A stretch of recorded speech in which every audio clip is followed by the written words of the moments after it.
Get ready for the most thought-provoking show on the web. The Cipher Voice, every Monday at 6:30 p.m. and Tuesday through Friday at 8 p.m. on the We Believe Digital Podcast and Roku TV. We tackle the big topics, and we have the solution for our community. Tune in to the We Believe Digital Podcast. Also, follow on all social media. Let's make a difference together. Hey man, welcome to another edition of the Cipher Voice right here on We Believe Digital Podcast Studio, broadcasting in 149 countries as well as Roku TV. Call-in line is open tonight, 1-800-492-5186. That's 1-800-492-5186. Hey, tonight's show is sponsored to you by earthblendcoffee.co. That's right, earthblendcoffee.co is just good coffee. Roasted right here in Jackson, Mississippi. It's black on. The description is in the Facebook link. Click on earthblendcoffee.co and support our sponsor tonight. It's Friday, people. TGIF. That's right. And it's raining in the capital city. We're streaming to you live on Facebook, IG, all social media platforms. Hit the share button, tag it, tag a friend. Do whatever you got to do, but make sure you let them know that we are live every Tuesday through Friday. That's right, Tuesday through Friday in the We Believe Digital Podcast Studio. You'll catch the Cipher Voice, raw, uncut, news you can use. All right, that's right, news you can use. Focused here in the capital city of Jackson, Mississippi, as well as abroad. Just doing what we're supposed to do. Love, truth, peace, freedom, and justice. Promoting the uplifting of fallen humanity, especially African American people. So every Tuesday through Friday, 8 p.m. to 9 p.m. Tuesday through Friday, and then on Mondays 6:30 it is the Pick and the Polo show on Mondays at 6:30 to 7:30.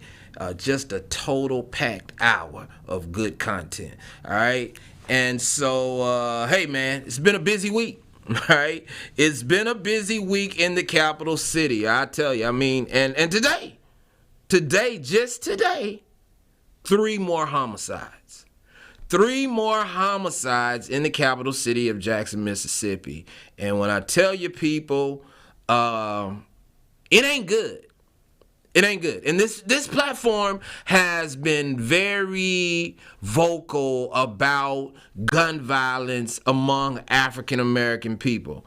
And wow, it's just amazing to me. And so on July the 29th, that's right, July the 28th. July the 28th at 7 p.m. At 7 p.m. downtown, once again, on the steps of JPD headquarters, will be a citywide candlelight visual balloon release. And at this point, for 81 victims. 81 families who have lost their loved ones to gun violence in the city of Jackson this year alone. Jackson is leading the country at number 1 per 100,000 people for murder. Unacceptable. 17 murders last month alone in 1 month. But people, I'm telling you, don't be alarmed, because Chicago had 80 shootings in a weekend and 17 deaths in a week. In a weekend. So do we have some problems? Yes. Do we have some issues and some things that we have to work on as a community? Yes, we do. And one of those things we have to work on is truth. We got to work on truth. And I think that is one of the most disturbing components about this whole criminal element that has just really snuffed the life out of black African American men from the ages of 14 up until about 35. All right, and they are the highest rate of casualties among gun violence throughout the country. And when you think about that, and when you think about the eternal parts of a community. And I said this last night in our broadcast, that the community is a resemblance of the thoughts of the people that live in the community. All right.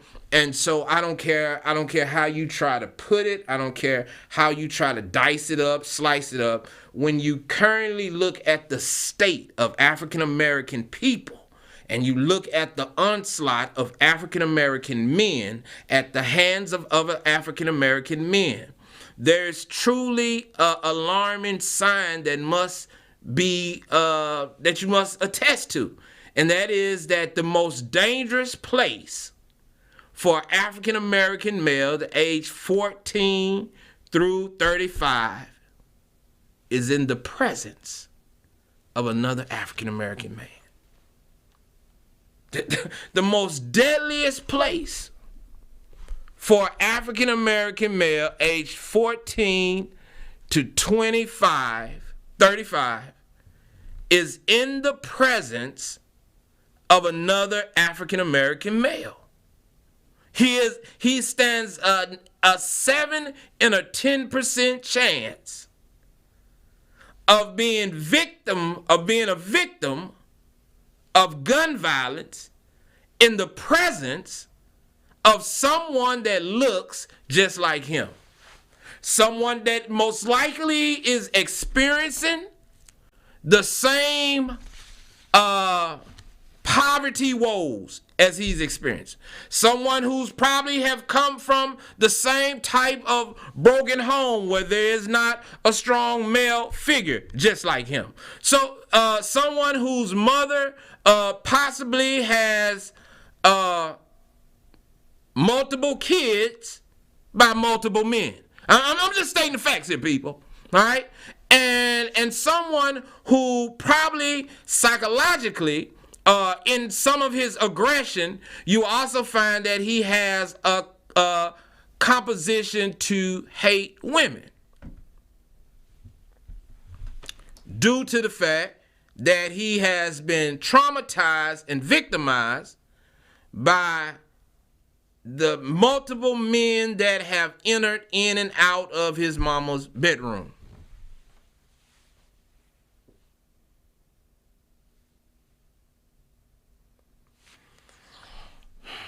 And it's deep. And so you have a culture that has been bred, that has been unleashed, that has not been dealt with, no, out of all the doctors and psychologists and criminologists and all of that people, the church and everywhere else, and we're gonna talk about the church too.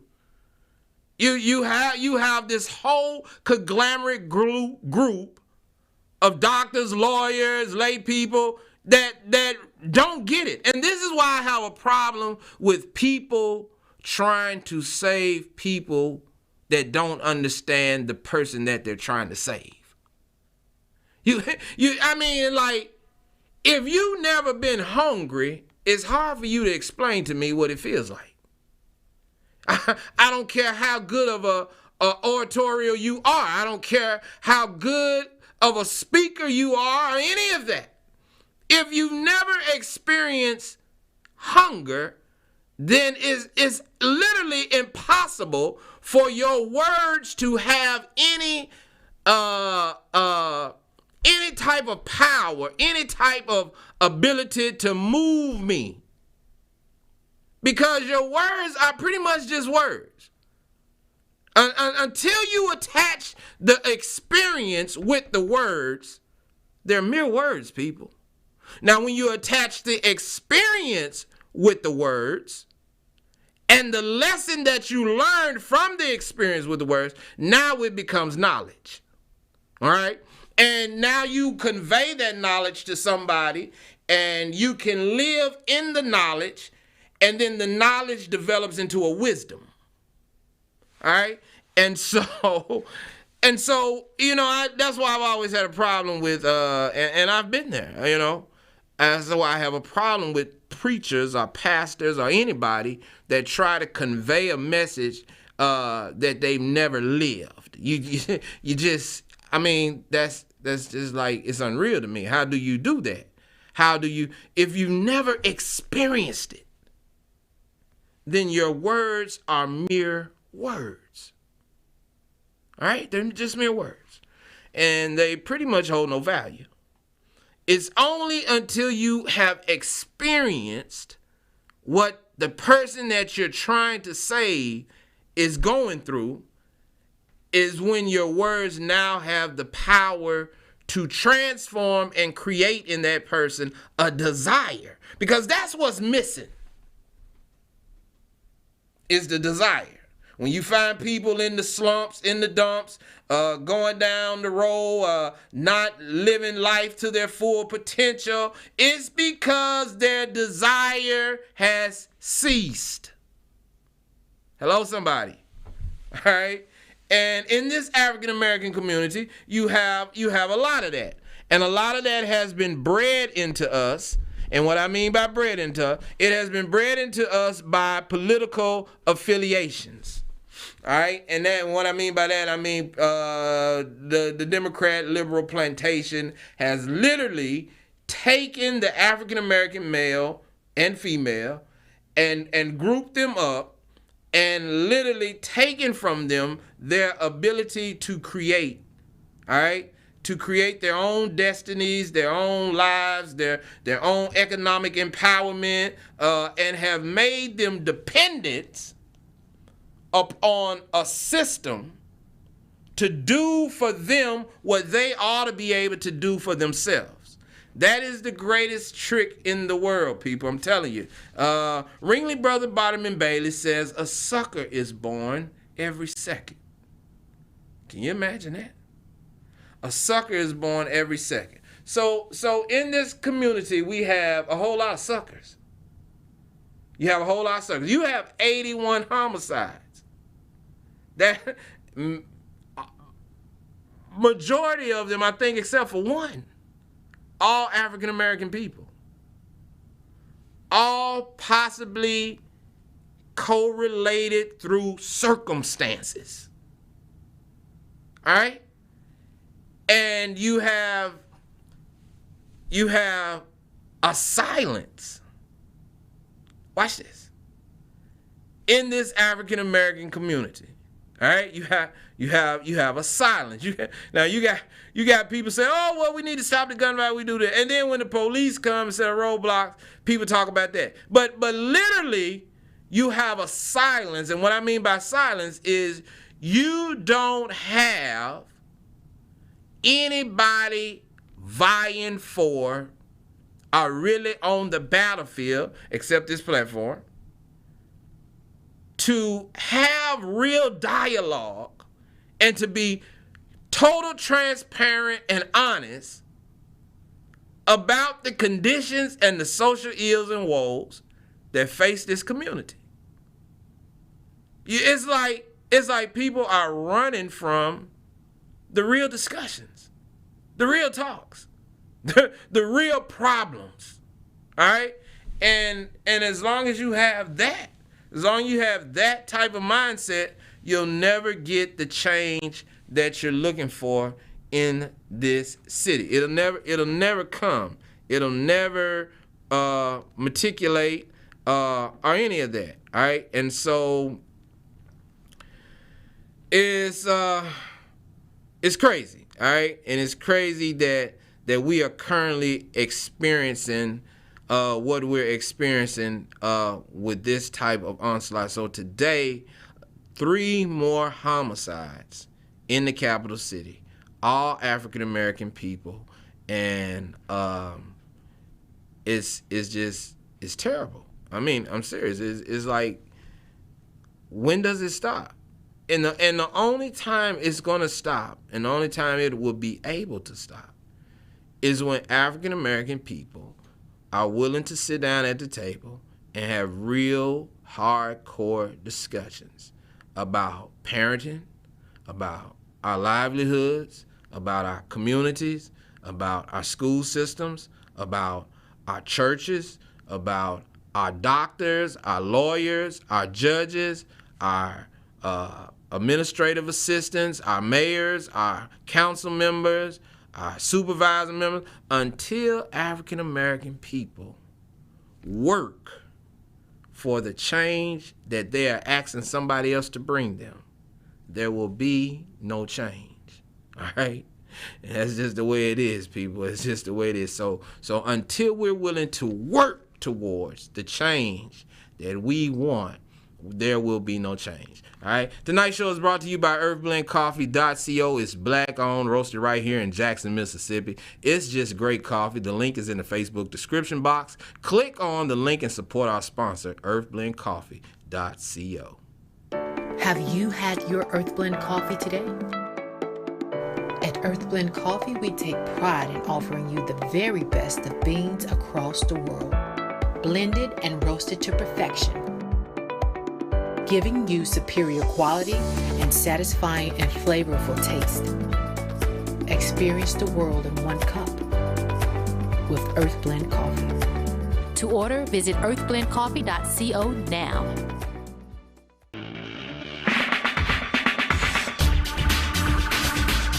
Welcome to the Adventurous Podcast. I'm your host, Deidre Perry, and these are my co-hosts. And weekly, we will be coming to you to bring you the latest information in the world of agriculture. We invite you to join us every Saturday from 10 to 10:30. Join us. Come on, take an adventure.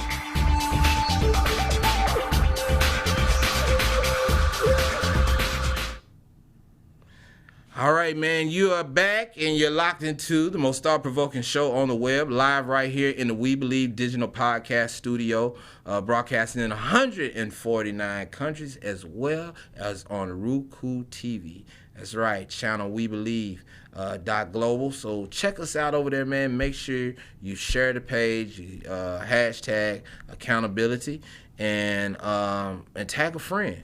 All right, we want them to get here and get this great information, this great content. Hey, check this out. So when we look at the state of our people, when we look at the current situation of this city, which is 89% African American population. All right, it's 89% African American population. Many of the top seats are held by African American people, all right? And the calling line is open. I want you to call in. 1-800-492-5186. That's 1-800-492-5186. So African American ran city. Many of the top seats are held by African American people. African American people make up the largest population of poverty-stricken people in this city, compared to white Caucasians who make up the largest population of wealth in this city. African American men from the ages of 14 to 35 are most likely to die at the hands of another African American male from the age of 13 to 35, who all have similarities from financial struggles to educational struggles, household and housing issues, broken family issues. So the perpetrator and the victim share the same sentiments. They come from the same type of neighborhoods. This is about an 80% chance, all right, if not 90. And in a city where all of this African American population resides, it does not possess the power to prevent African American people from slaying other African American people.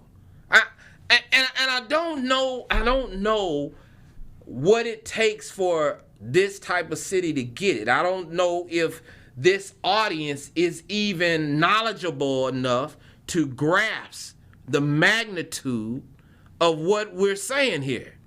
In 2021, when African American people have access to more information, more money, more outdoor activities, more resources, more of everything, but yet in a metropolitan metro city, they suffer at a higher rate, 100,000 per person, to any other city its size.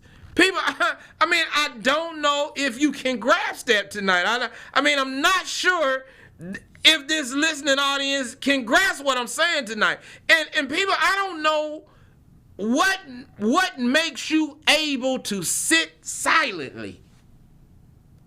With that going on, with that type of information, with that type of data in your possession, how do African American people sit silently, say nothing, do nothing, and promote nothing that will change the culture that is destroying a whole race of people? Now, people, listen to me. and I get it. I get the fact that many of you are brainwashed. Many of you grew up on government cheese and waiting on food stamps. I'm saying it had to be. And you think that that's life. And you think that that is the way it's supposed to be. And you think that it's all about somebody giving you something. I get that. I get that.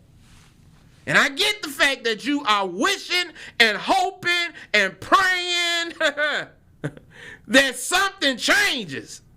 I get it. But wishing is for weak people. And some of you are about to get mad when I say this. Now I'm finna say something to all you good Bible believers. You hear me? And I know what the Bible say, but a lot of you miss that part too. Praying is for weak people too. Wishing and praying is just about the same thing. I'm just saying, if you are not able to distinguish one from the other, because watch this. Prayer without faith, or faith without works, or however you want to put it, is dead. It ain't nothing. It's just words. It's kind of like what I told you. It's just mumbo jumbo. It's just mumbo jumbo. You go in a room, turn the light off in your secret closet, and you pray that God or Allah or Buddha or the boogeyman or whoever will do something for you. Well, people, let me tell you something. That's like wishing. And it's for weak people. Let me tell you what real people do. Real people don't wish. Real people work. Real people don't wish. They work. They don't wish for something to change. They work on the change that they want to see. They put in the work. And if you look at the history of the African American people from Plymouth Rock to now, all right? Slowly but surely, the country lured the African American into a deep sleep where they refused to work. The African American believed and began to trust his oppressor. He believed in his religion. He believed in his God. He believed in his ideas. He believed in his ideology. He believed in his looks, his appearance. Hey, man, listen. He believed in it so much that y'all went to putting blue contacts in your eyes. You wanted to look like them. You wanted to be like them.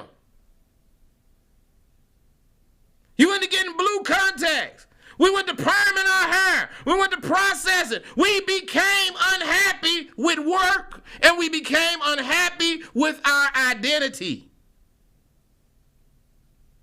And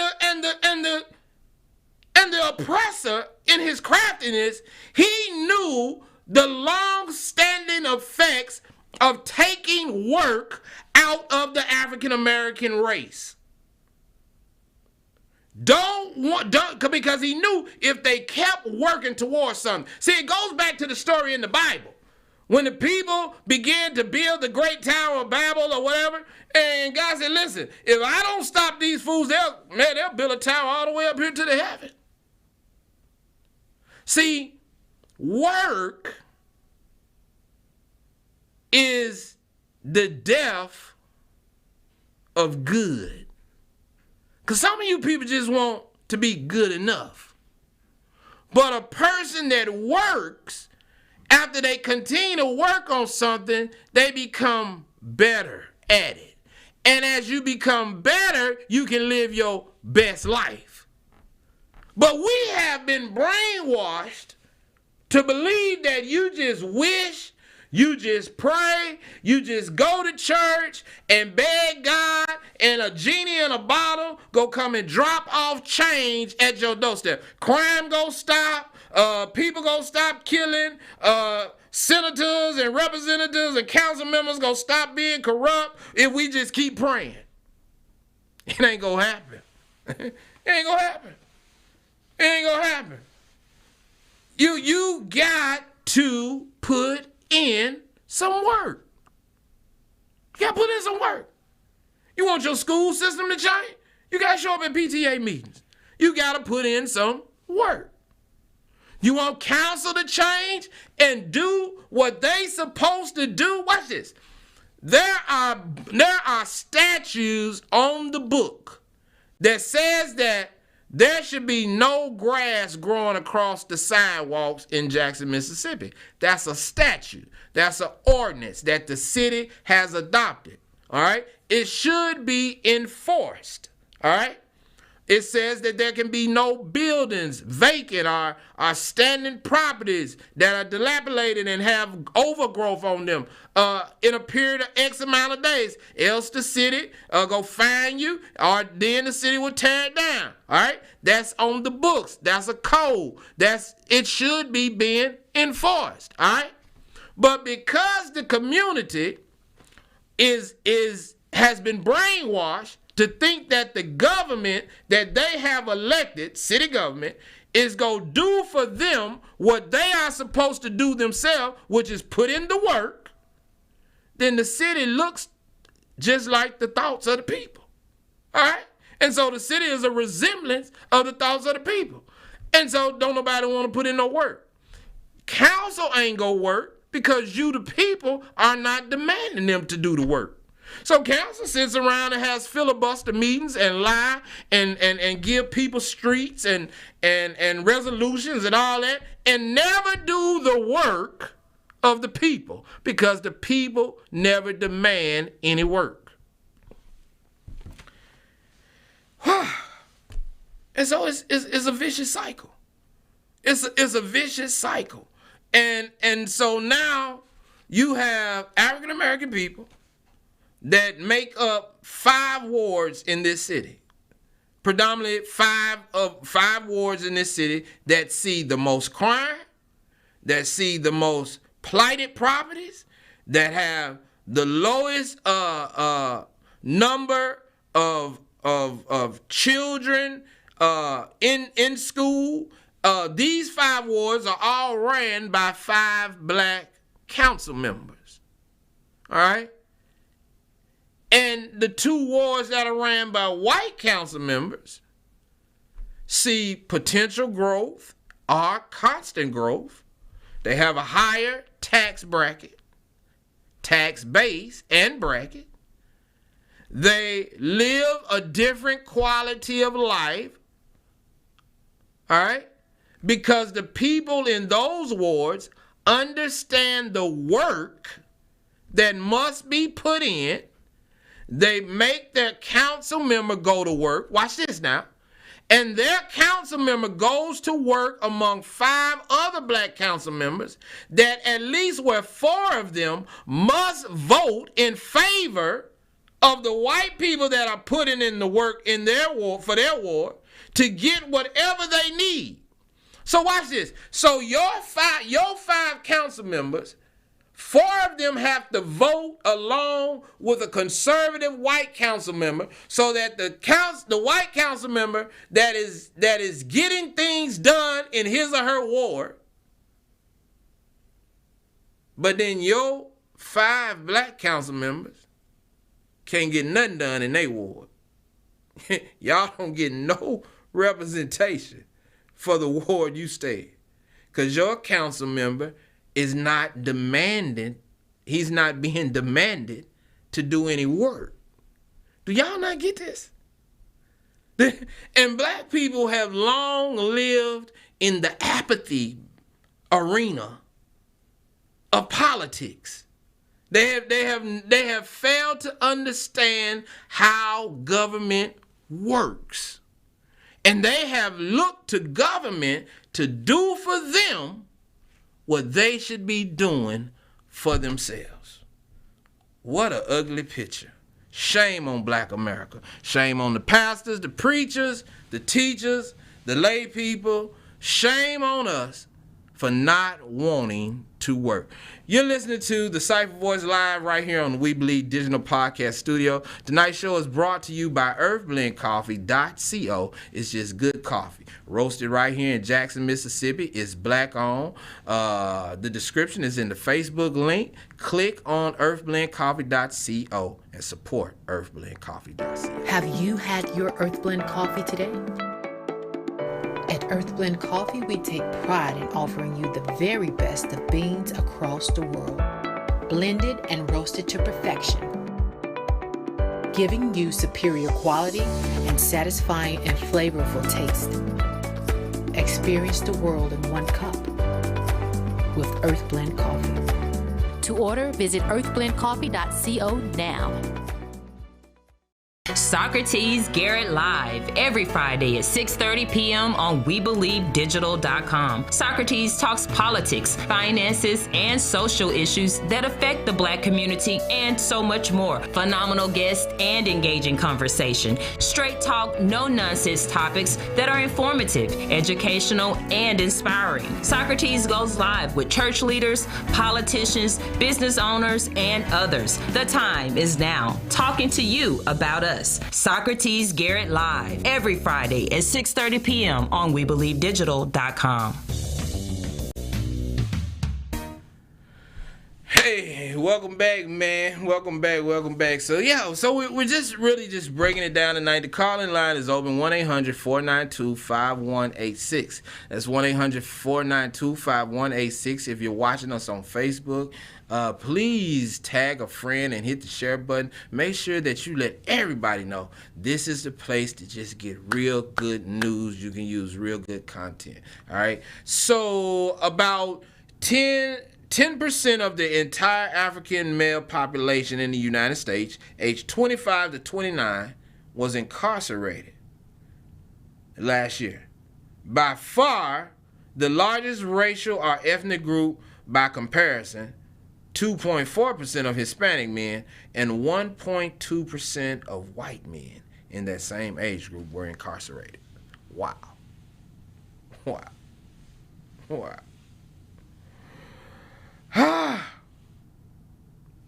And this does not include juvenile offenders.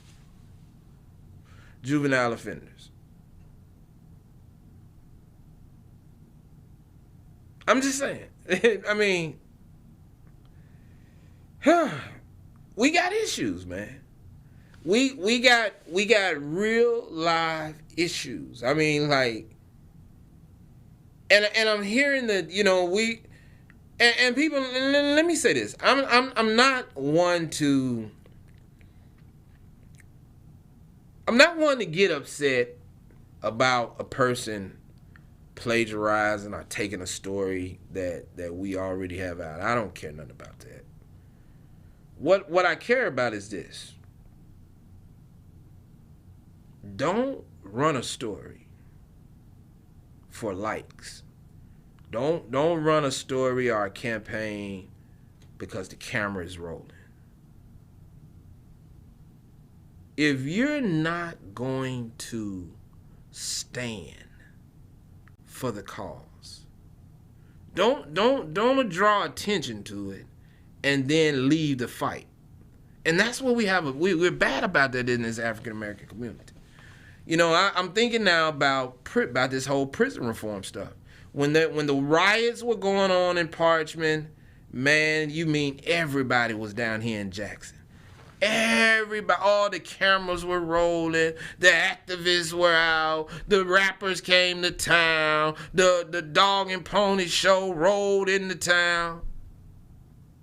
And as soon as it was over with, As soon as they got a handle on the riots and no more video was being distributed out of Parchman showing you the conditions of East Meridian, Parchman, Wilkinson County, and some of these other horrific places, as soon as there was no more data,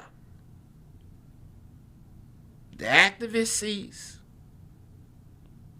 The cry for change ceased. The demand to close Parchman down ceased. Hell, even Jay-Z ain't been back, or whoever he sent. I'm just saying, people. the drum major instinct, as Martin would say. It ceased, man. Where were all those pastors that were down there talking about advocating for prison reform? Where you at now? Why you ain't still advocating for it? We still need help in the prison system. I just read it to you. Where all those council people that were down there that wanted to be seen on the camera with, what's the lady name from the reality show? She ain't even talking about Mississippi no more. Everybody just ran to Mississippi. Oh, Parchman, shut it down. Stop it. What? Parchman still operating. Matter of fact, they just opened up Walnut Grove again. Walnut Grove back open and Fintu, and is about to house 1,500 of the most violent people inside the Mississippi Department of Corrections. It's about Walnut Grove is about to take all of the gang affiliated, the shot callers, the most worst of the worst, all right, and house them down there in Walnut Grove in that 1,500 bed maximum security prison, and take the power structure out of the prison system, all right. Burl Cain has already come in and taken the tobacco out. All right, and Burl Cain, you got to give it to him. He's a pretty smart guy. All right, so Burl Cain says, well, you know what? I understand that tobacco is one of the #1 contrabands in the system. And in order to get a control of the system, in order to break up some of the corruption in the system, I gotta alleviate some of the problem. And so what he did, he says, well, I tell you what, I'm going to put cigarette smoking back in Mississippi Department of Corrections. All right? Now, let me tell you what happened. Mississippi Department of Corrections got away from selling cigarettes years ago because it began to see an onslaught of Mississippi MDOC inmates who were becoming ill to cancer. And they did not want to tote the medical bills. And so they took tobacco out of the system, and then the system was flooded by the illegal use of tobacco, and that's how you created these large pockets of power structure with different organizations and things like that. All right, and this is how a lot of the havoc reaped. But that had nothing to do with the poor living conditions of MDOC itself and all of the unjust treatment that was being handed out in East Meridian, Wilkinson County, Walthall County, as well as Parchman. All right, and so when we saw the riots and all of that, and everybody ran to the riots and ran to have their names out about prison reform and all of this right here, all of that dissipated after the cameras quit rolling. And you don't hear that same cry. You don't hear that same enthusiasm. You don't see those same people lobbying day in, day out, keeping the story alive. And this is why African American people don't succeed in many areas that affect us, because we only operate out of emotion. That's it. Once the emotion comes down, we lose our desires. We lose our fight. We lose our will. We lose the passion to push forward, to be the change that we really need to be. And you see it all over and over. All right? and it's crazy. But to say all of that, I wouldn't be a good journalist or host if I didn't tell you about, why now I think that the move that Burl Cain made in MDOC is monumental. Now, for those, hey, I was there. For those that had their hands in on that cash cow, things would be somewhat difficult. But for the most part, the removing of the tobacco from the black market and making it legal on commissary will prevent a lot of the violence that we were seeing inside the system, as well as some of the corruption. And so it was a smart move by this current Republican hand-picked commissioner.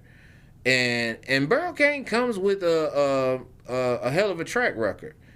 Former warden of Angola, and known throughout the state of Louisiana for his hard-nosed approach to prison, but also believing in the men and women that work under him. One of the things that I have studied about Burl Cain and have learned about Burl Cain and MDOC and his new position at MDOC, and coming from Angola, is that he was well respected among his peers, meaning his officers and things like that. And it goes to point a picture that you can have one persona to the media, but then again, you can be somebody totally else to your people. And so many of the people that worked with him in Louisiana and Angola, says he's a warden's officer, meaning that he understands the officer. He understands the life inside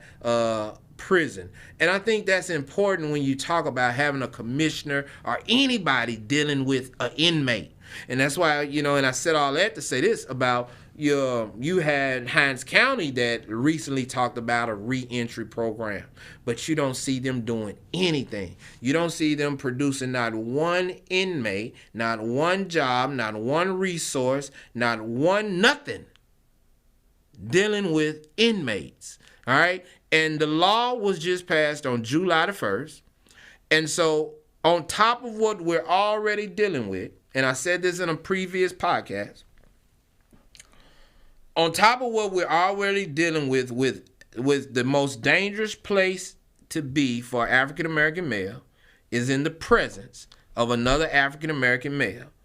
Now, as of July the 1st, you have inmates that are being paroled from MDOC that have once would have been there for the duration, but the new laws that were passed saying after doing 50% of your time or a certain percentage of your time, you are now eligible for parole. Most of these are non-violent inmates, or some are violent but without a weapon. Now, somebody says, well, Polo, what does that have to do with anything? All right, so watch this. So, if you've been away for 20 years, let's say 20 years you left here, that would make it 20, that make it the year 2000, all right? 20 years ago you left. Year 2000, things were going pretty good, all right? And when you left and went to Parchment or wherever you've been incarcerated, you began to live under a different set of rules, all right? You lived under a different scope, all right? Many of the men that have been gone that long, in the 20-year stint, Parchment never offered them, or MDOC never offered any real rehabilitation. Let me just say this, people. I just gotta be honest with you. There is no real rehabilitation inside MDOC. Unless they plan on getting some there sometime soon. For the last 25 to 30 years, there has not been any sort of rehabilitation taking place inside MDOC. only way you are rehabilitated if you do it yourself. All right? I said that to say this. So you take that person that's been gone for that dub, he gets out, and if he has been juiced up or affiliated inside, he comes out here. Now, if he's ranking official or something like that, he brings from the system, he brings that juice with him. And what I mean by juice mean he's a shot caller. He can make some things happen. All right? All right? And he brings that with him. If he has not been rehabilitated, meaning if he ain't analyzed some things and thought about some things, you now have the elements for a perfect storm. Because the current people in the streets creating havoc and all that, they don't live by the same set of rules as a 20-year convict. 20-year convict is more calculated, more they're more trust me, they're more seasoned in how they do things, all right? And so now in these streets you could really have a real big power struggle. And if there are not programs in place, you'll see another onslaught of violent crimes taking place because people that have been gone away and come back, they just live by a certain code, man. I'm just being honest with you. So tonight's show is brought to you by earthblendcoffee.co, man. It's just good coffee roasted right here in Jackson, Mississippi. It's black owned. The link is in the Facebook description box. Click on earthblendcoffee.co. We'll be right back after this ID break. Have you had your Earthblend coffee today? At Earthblend Coffee, we take pride in offering you the very best of beans across the world, blended and roasted to perfection, giving you superior quality and satisfying and flavorful taste. Experience the world in one cup with Earthblend Coffee. To order, visit earthblendcoffee.co now. New set, new look, new network. Catch the Tanya G Show every Wednesday, 6:30 p.m. on WeBelieveDigital.com. Let's talk politics, business, the future, and more. Interested in being a guest? Email viralstreamtv@gmail.com. The Tanya G Show, where the guest is the star of the show. Every Wednesday, 6:30 p.m. live streamed on WeBelieveDigital.com.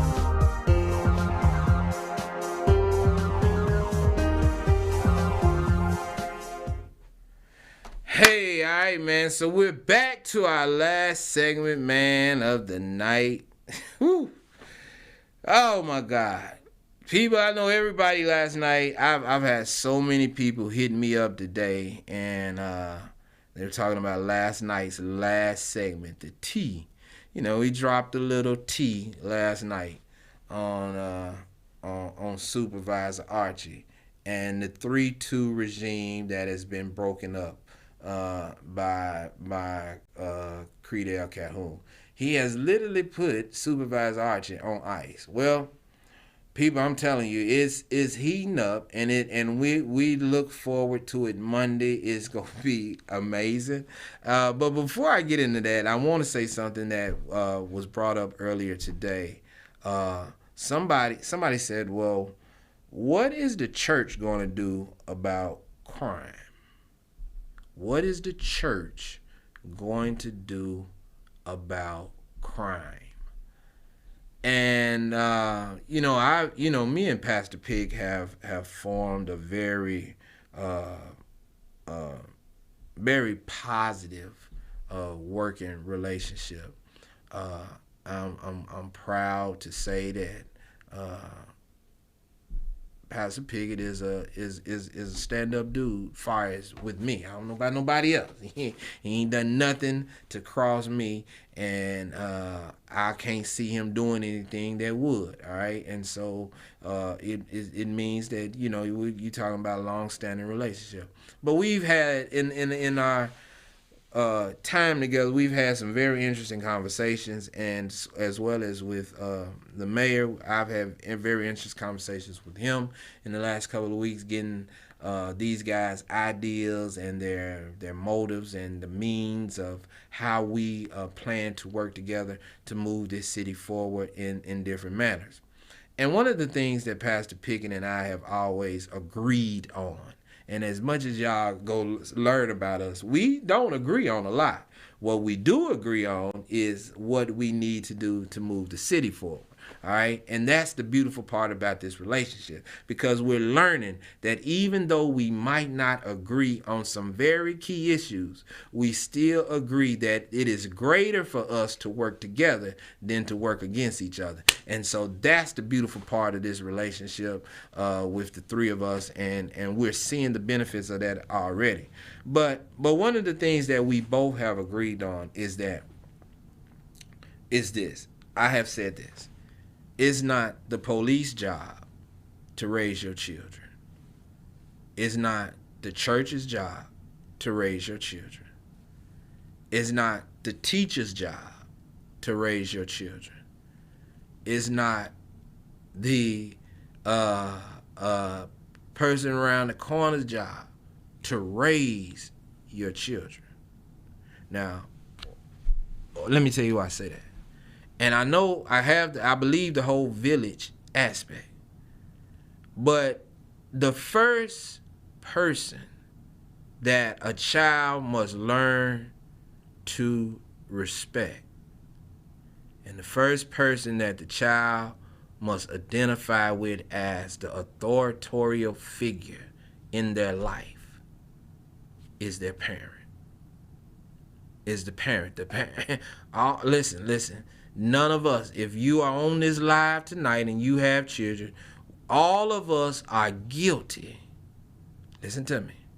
Every last one of us are guilty of not being the parent we should be. Now, we might have got it together later on, but at some point or another, we have all, at some time or another, fumbled the ball in parenting. All right? Now, it is imperative that in our culture that our children understand before anybody else can help you raise that child, before the police can come and while you calling the police on your child, before the police can come and do anything with your child, you first ought to be able to do something with them. All right?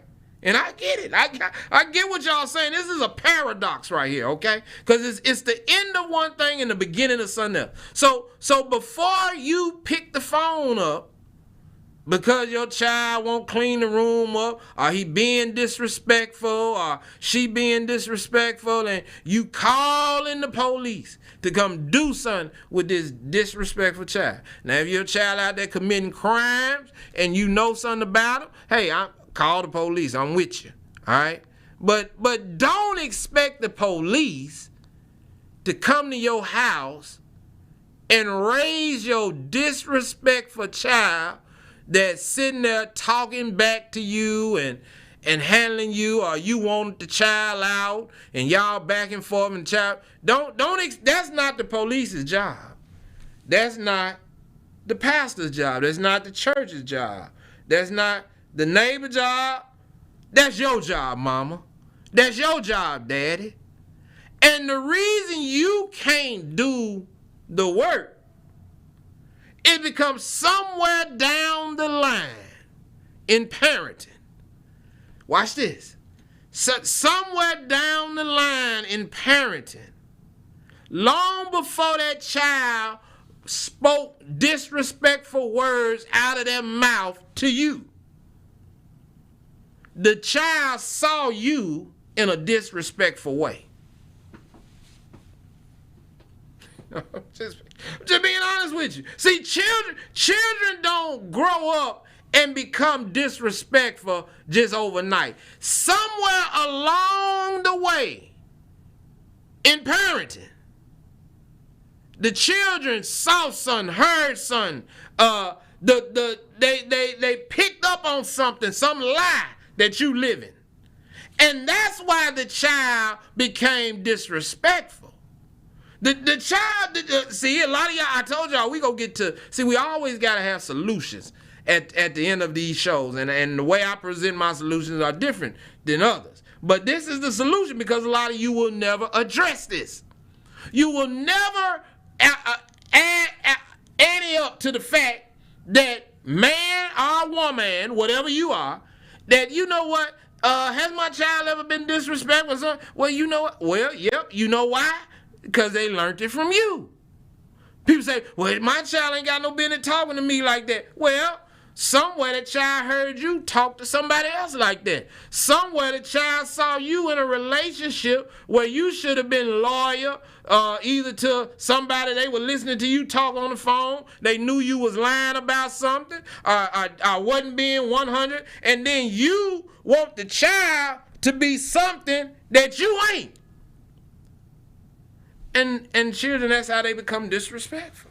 That's how they become disobedient. All right? And so what they do, when they know, and children are manipulators. Remember that now. You got to remember a child starts off as a manipulator. You don't believe me, do you? All right, watch this. You get that child a bottle. You change that child's diaper. You feed them real good. And you hold them. Oh, you so cute. Goo, goo, goo, goo. Oh, look at man. Look at mama, baby. Look at daddy, little baby. And you doing that because you in awe at this beautiful creature God done gave you. And you go lay the child down. You know the child is full. You know the child is dry. You done did your due diligence. But the child, because they don't want to be out of your presence, because you done spoiled them, they done got used to being held, the moment you lay them down, they do what? They cry. And even though you know nothing is wrong with the child, the cry of the child is the child's manipulating mechanism. And so they cry till you do what? Pick them up. Nothing wrong with them.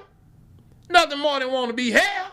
They full, they dry, they ain't in harm's way. And so the child at an early age learns the ability to manipulate.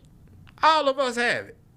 Oh, I know this is heavy tonight. So I had to say this good stuff for the last. So they learn the ability to manipulate. Kind of like some women, kind of like some men. Are you in a relationship and the moment you catch them in something, all they want to do is whine, cry, throw fists and jam, because they still remember the manipulating mechanism of the cry.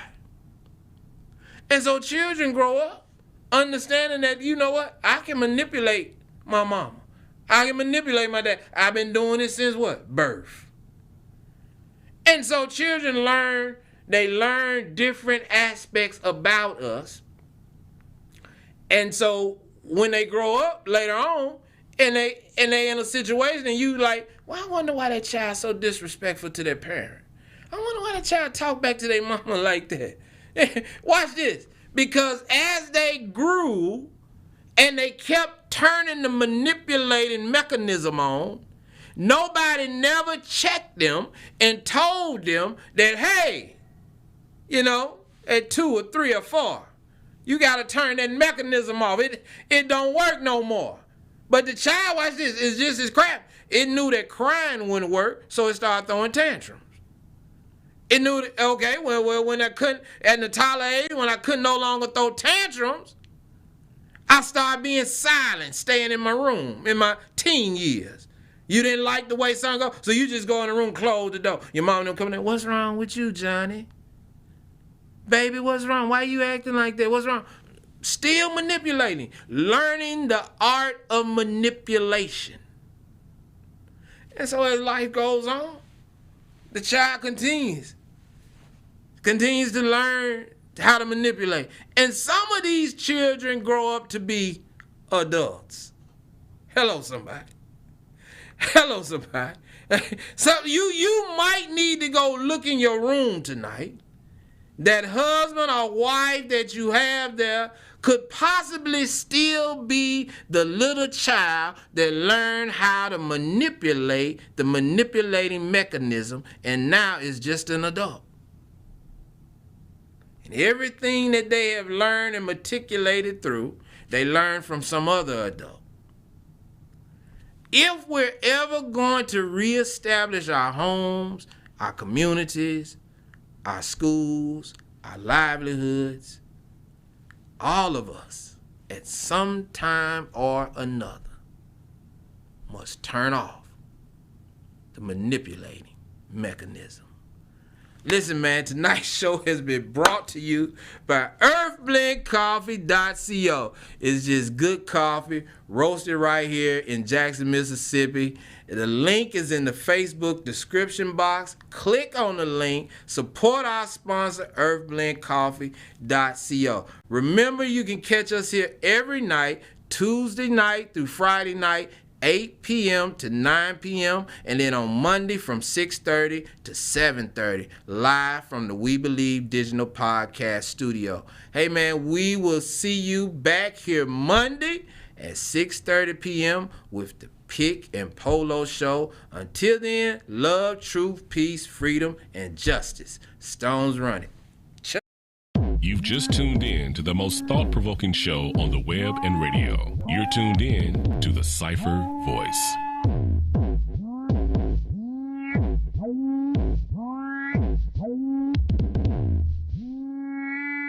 Hey family, this is Pastor J.R.D. Stuckey and Pastor Jonathan T. Phillips Jr. And together we are the host of The Doors of the Church Are Open right here on WeBelieveDigital.com. And you can meet us, greet us, and be a part of this platform, this conversation every Thursday at 6:30 p.m. We're ready to talk about those things that's going on in our churches, around our churches, what we believe, what we feel, those taboo conversations that people really, Pastor, just don't want to deal with. So every Thursday right here at 6:30, join us where we're going to talk about what's going on with the doors of the church are open.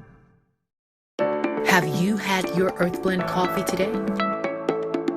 At Earthblend Coffee, we take pride in offering you the very best of beans across the world, blended and roasted to perfection, giving you superior quality and satisfying and flavorful taste. Experience the world in one cup with Earthblend Coffee. To order, visit earthblendcoffee.co now.